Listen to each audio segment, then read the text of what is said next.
Assalamualaikum warahmatullahi wabarakatuh.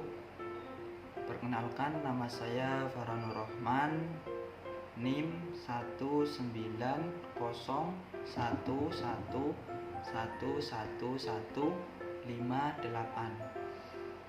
Saya salah satu mahasiswa YIN Palangkaraya, Institut Agama Islam Negeri Palangkaraya, Fakultas Eftik, Fakultas Tarbiyah dan Ilmu Keguruan, program studi atau prodi Pendidikan Agama Islam semester 4 angkatan 2019. Di sini saya ingin membuat salah satu video mengenai tugas salah satu mata kuliah media dan sumber belajar PAI berbasis IT. Adapun dosen pengampu mata kuliah media dan sumber PAI berbasis IT Bapak Muhammad Sabrina MPDI. Jadi untuk mengenai video ini saya ingin membuat nanti yaitu video mengenai tata cara berwudu dan diaplikasikan atau dibuat melalui aplikasi yaitu Pautun. Jadi sebelum kita membuat, alangkah baiknya kita menyediakan bahannya atau materinya seperti itu, agar nanti kita bisa mudah untuk memasukkan atau menyalin ke dalam aplikasi tersebut. Baik itu mungkin disediakan di buat terlebih dahulu atau disiapkan di mana, yaitu berbentuk file, agar nanti kita memasukkan di aplikasi Pautun tersebut, kita tinggal menyalin seperti itu. Baik, untuk langkah pertama yaitu kita masuk ke Google. Di situ kita klik mencari Pautun, kita cari enter, kemudian ada login, kita masuk. Nah, di situ kita untuk memasukkan email dan kata sandi. Sudah masuk, kemudian di dalam tersebut ada menu-menu pilihan sesuai apa yang kita inginkan. Di sini ada menu-menu pilihan animasi seperti itu, atau pamflet baik kita yang mana yang kita mau. Apabila sudah dipilih, kemudian jadi langkah pertama kita masuk ke pamflet aplikasi Pautun tersebut. Nah, di situ kemudian kita hapus tulisan-tulisan yang ada di situ. Kemudian kita masuk ke file yang sudah kita siapkan. Kemudian kita salin materinya atau kata-katanya yang ingin dicantumkan di Pautun. Kita masuk ke aplikasi Pautun, kemudian hapus yang ada di aplikasi Pautun. Misalkan tulisan topiknya ini kita hapus, nah, kita salin ulang,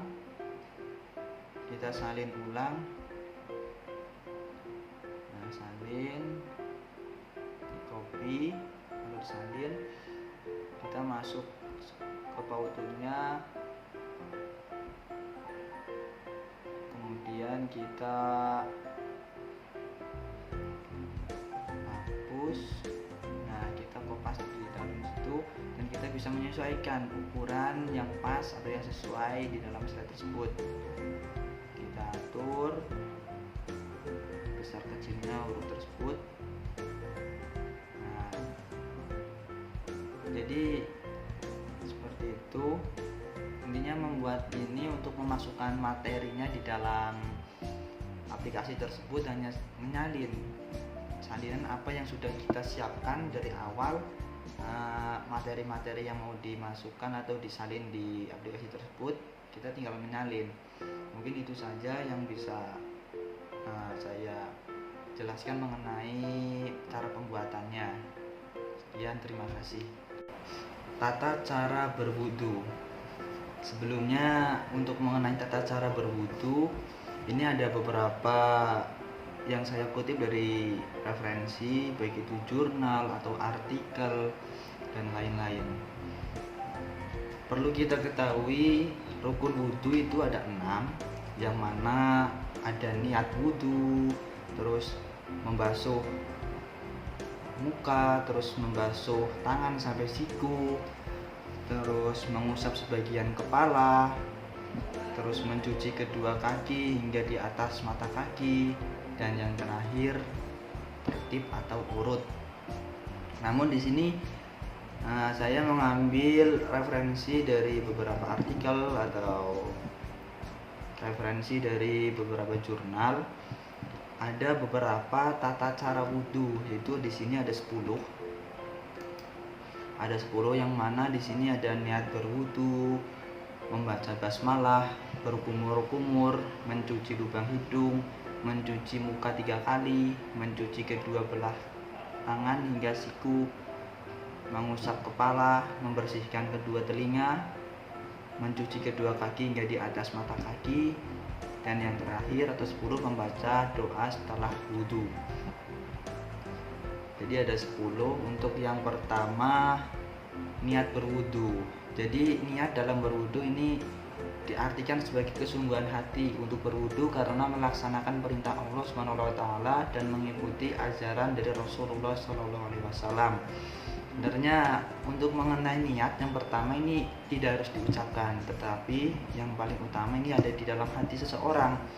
Walaupun kita tidak secara lisan tetapi benar-benar karena ingin sholat itu diniatkan untuk berwudu. Jadi baik itu lisan maupun tidak, untuk mengenai niat itu bebas. Dan yang kedua, tata cara berwudu, membaca basmalah. Setelah membaca niat dengan kesungguhan hati, kemudian bacalah basmalah, yaitu Bismillahirrahmanirrahim. Membaca basmalah ini dilakukan sambil mencuci kedua telapak tangan sebanyak 3 kali hingga ke sela-sela jari. Namun bila lupa untuk membaca basmalah, wudhu yang kamu lakukan tetap sah, karena ini termasuk bagian dari sunnah membaca basmalah, dan 3 kali ini sebagian dari sunnah. Yang wajibnya dalam berwudu itu tadi yang ada 6 yang awal saya sebutkan. Selanjutnya yang ketiga ini berkumur-kumur.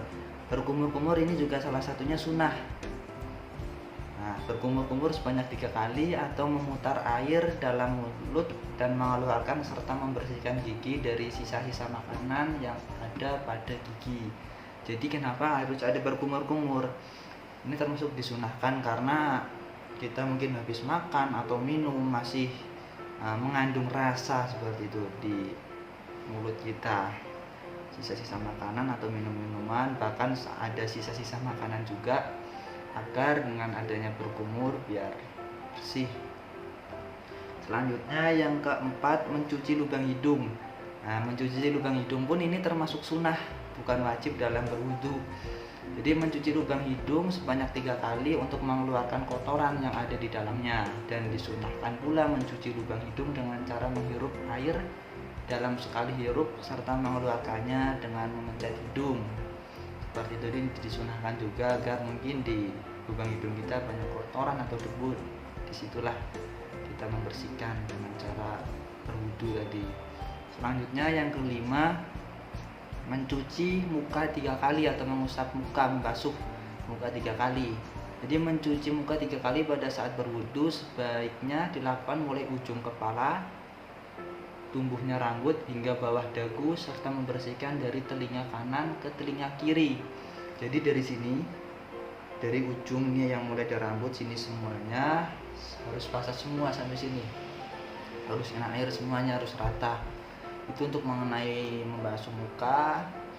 Dan yang keenam, mencuci kedua belah tangan hingga siku atau membasuh tangan sampai siku.